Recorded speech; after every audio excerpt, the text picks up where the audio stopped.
नागपुरात भाजपचे प्रदेशाध्यक्ष यांनी आपल्या आमदारकीचा पदभार स्वीकारला, अजून पूर्णपणे स्वीकारला नसला तरी पुन्हा कामकाजाला जे आहे सुरुवात केलेली आहे। नागपुरातील कोराडी या निवासस्थानी त्यांच्या पहिल्याच जे आहे भेटीत जनता दरबार सुरू झाला आणि मोठ्या संख्येने जे आहे आपल्या समस्या घेऊन जे आहे नागरिकाले, खरं तर या विजयामागचं खरं तर हेच गणित होतं की गेल्या अनेक वर्षांपासून त्यांचा सातत्याने मतदारसंघाशी असलेला जो संपर्क आहे आणि मतदारसंघासाठी दिला जाणारा वेळ आहे, त्यामुळे लोकांच्या समस्या सुटत असल्यामुळे आता पुन्हा ते कामाला लागलेले आहे। अजून आमदारकीची जी खरं तर ज्या विजयात आहे त्याची शपथविधी झाली नाही, पण कामकाज सुरू झालं। कामठी विधानसभेच्या जनतेने खूप मोठं मताधिक्य मला दिलं आहे आणि आज थोडा मला निवांत वेळ होता, त्यामुळं मी आज कामठी विधानसभेच्या जनतेचे प्रश्न ऐकण्याकरता जनसंवाद आयोजित केला आहे।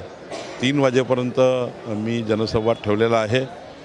जे लोक या ठिकाणी येतील त्यांचे प्रश्न सोडवणे, त्यांचे काम करून देणे ही माझी जबाबदारी आहे। शेवटी जनतेने निवडून दिल्यानंतर जनतेला न्याय देणे ही जबाबदारी विधानसभा सदस्य म्हणून माझी आहे आणि मी ते करणार आहे आणि ते करतो आहे। कुठे राज्यात एवढ्या घडामोडी सुरू आहे, त्यानंतरही तुम्ही पहिले मतदारसंघाला प्राधान्य देऊन आपल्या जे आहे पदाधिकारी असेल, कार्यकर्ते जे किंवा मतदार आहे त्यांच्या समस्या ऐकून घेता। तिकडेही लक्ष आहे माझं, इकडेही लक्ष आहे आणि 2-3 तास जनतेला देण्याचा मला वेळ होता, त्यामुळे त्या वेळात मी आमच्या विधानसभेच्या जनतेला न्याय देण्याकरता आलो आहे। नागपूर जिल्ह्यातही खूप मोठ्या प्रमाणावर लोक आले आहेत, नागपूर शहरातले आहे, त्यामुळं जो काही वेळ मिळतो त्या वेळेत आपण आपल्या जनतेला न्याय दिला पाहिजे। ज्यांनी निवडून दिलं त्याला प्राधान्य दिलं पाहिजे।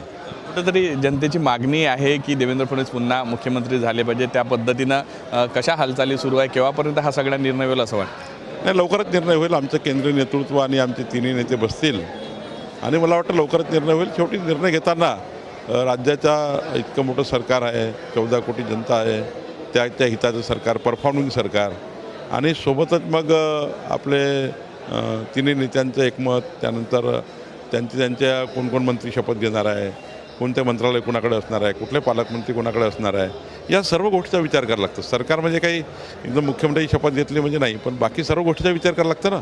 त्यामुळे मला वाटतं की योग्य वेळी होईल, लवकर होईल, चांगल्या पद्धतीने होईल, सर्वांनी मिळून होईल, सर्वांना आनंद देणारं सरकार असेल।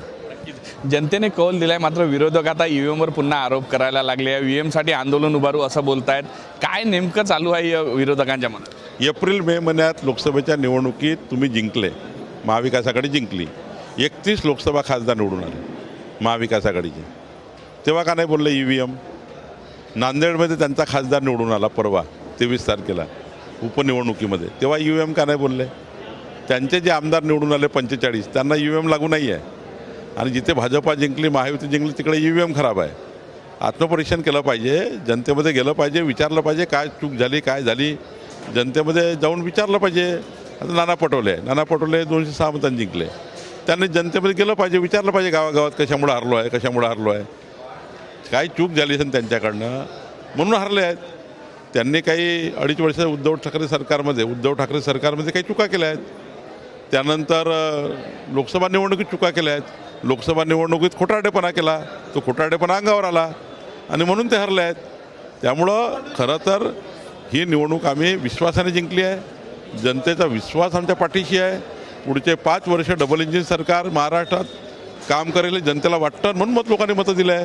निवडणूक आयोगाने या संदर्भात खुलासा केला आहे की सगळं व्यवस्थित काम पाडलेलं आहे, तरीसुद्धा विरोधक आरोपच करत आहे, स्वतःचं अपयश लपवण्याचा।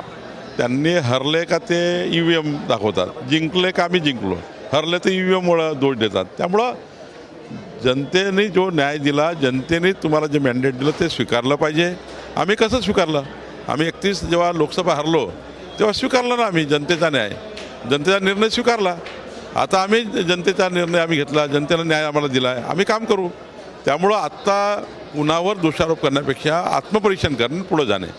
मागील वेळेस कुठंतरी जनतेने कौल देऊन सुद्धा उपमुख्यमंत्रीपद स्वीकारावं लागलं भाजपला, देवेंद्र फडणवीस मुख्यमंत्री होता वाजले, त्याचा एक प्रकारे न्याय मिळालेला आहे उद्धव ठाकरेंनी हे केलं। उद्धव ठाकरेंनी ज्या पद्धतीने भारतीय जनता पार्टीच्या पाठीत खंजीर खुपसला, जनतेने पुन्हा एकदा मॅन्डेट दिलं आणि जनतेने महाराष्ट्रामध्ये मोदींच्या